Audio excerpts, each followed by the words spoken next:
kasi homebody ako. So, okay lang sa akin na minsan nga wini-welcome ko pa na mag-cancel sa akin para hindi na ako lalabas. Pero kapag nakapag-ayos na ako or if it's something I'm really looking forward to or I took time out of my schedule para gawin tong activity na to with you, tapos biglang magka-cancel ka, nakakairita talaga yun.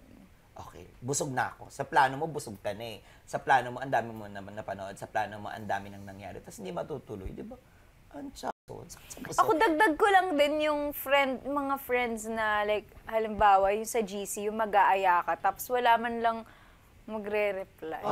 Isi-sim ka lang. Wala man lang magsasabi na, pass muna ako ngayon. Or sige, gano'n ba kahirap magsabi type ng A na hindi. Hindi din naman ako nagre-reply, pero ayoko pag sa akin ginagawa.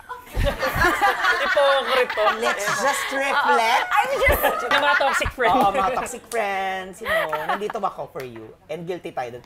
May mga gano'n namang instances, di ba? May mga gano'ng incidents na baka sila pagod na rin mag-invite. Kasi lagi kang hindi available. Parang, yung parang, si bakla baka hindi naman available. So ikaw din, sa sarili mo, nag-invite, ma-off ka na rin or mapapagod ka na rin, baka hindi naman available si